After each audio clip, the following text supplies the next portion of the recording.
Where do I start? I can't figure out if I want to make this a 7-minute review or a 70-minute review of one battle after another. My favorite movie of the year, and arguably one of the very best and most important films of the decade so far. So what I think I'm going to do here is talk about this movie in chapters, in ideas, because if I were to talk about this film in its entirety regarding its plot and thematic devices, that would take me a minimum of 70 minutes. So we're going to try an experiment here, and of course, spoilers are ahead for one battle after another. Chapter 1, Perfidia. Teyana Taylor is an absolute force in this movie, and although her screen time is minimal compared to other stars of the film, this movie is actually really about her. This movie is bookended with her ideas and her actions of what a revolution is. It opens with her literally freeing people from a detention center, asking Bob if he wants to fuck while a bomb goes off, and literally blowing a bunch of shit up. It also ends with her ideas of what a revolution is, what it could be, what it should have been, and what it will proceed to be in the future. And these ideas are instigated in Bob and Willa alike. One of the very best details that I've seen a lot of people pointing out and recognizing is the beginning and ending images of her and Bob cradling Willa. The first image that is shown of them cradling Willa depicts Bob as the caring and nurturing one. We revisit that idea, that very image, that very scene at the end of the film in which it is depicted as Perfidia being the caring one, really tackling this idea of how Perfidia perceives her impact on Willa, on Bob, on the revolution, on their lives as a whole. The letter that is read at the end of the movie in Perfidia's voice to Willa is the real cherry on top of the entire film for me, because it is PTA doing what he does best, sharing a deeply emotionally impacting moment that ultimately lands on the side of the future being hopeful. So many of PTA's movies tackle this idea of what does the future hold? What will we be in the future? Is it going to be better than the past? And of course, one battle after another tackles that in a litany of ways, but I think the letter does it best. And it is very clear, it is very bold in that statement. Do you have love? Will you try to change the world like I did? Now, Perfidia's character also sets the standard for the motif of the score, these massive, swelling orchestral moments that only occur when a main character is staring down the barrel of a fated decision that will impact the rest of their life. Chapter 2, The School.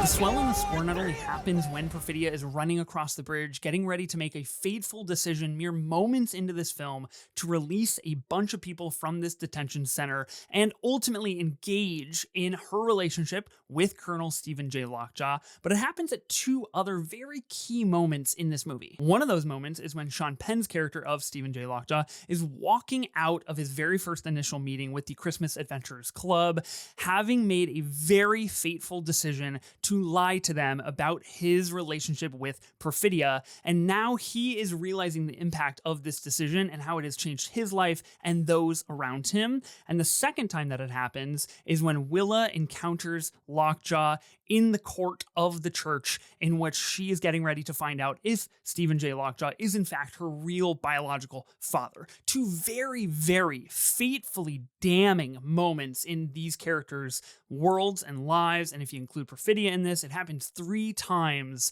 It's big, it's important, it means a lot. Outside of these moments, Johnny Greenwood's score is the jet fuel to this movie. It launches it into a complete stratosphere of energy and of pace that I frankly don't think I've ever felt before in a film, ever. Chapter 3, Bob and the PTA Thing. I touched on the PTA thing with Perfidia's letter at the very end of the movie and how that deeply falls in line with what PTA likes to do in all of its films.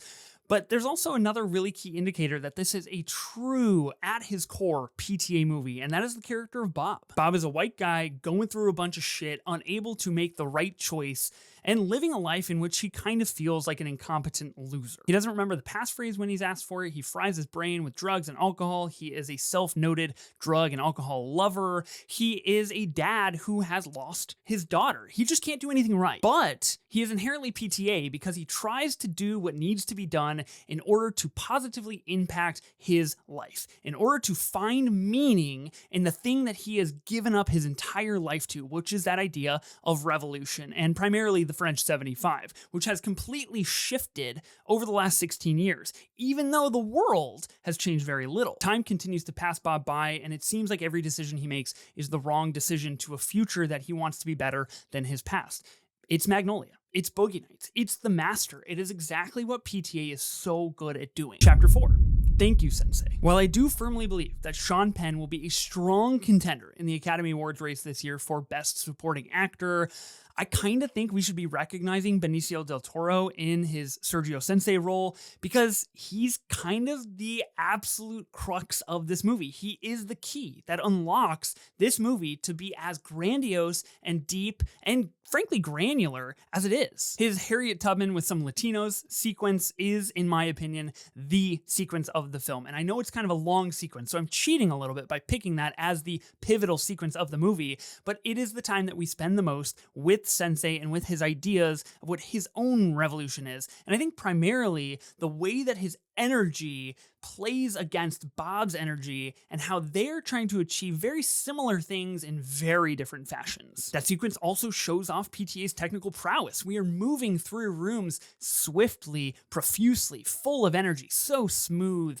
and we are having conversations with every single person in a room that we enter. We are humanizing every single person in this idea of getting people to safety and moving them through spaces while Bob continues to frantically have a breakdown about not being able to find a charger for his phone and then not being able to cut through the red tape of the French 75. And these very different ideas and very different energies of what Sensei brings to the movie, of what Bob brings to the movie. I think it's the true genius of One Battle After Another. Chapter 5. Life. I mentioned the bit about Bob trying to find a phone charger, to charge his phone, to get in contact with the French 75, to find the rendezvous point where he can meet Willa. And that is a great and hilarious bit, but I do think there are some real dramatic diamonds within that sequence. Bob has entered full despair in this phone conversation as he's on one end of the line, a member of the French 75 is on the other end of the line, and they've essentially hit an impasse. And during this moment of despair, Bob looks around and he kind of hones in on this no man's land. And he mutters the word life. And then he shouts the word life.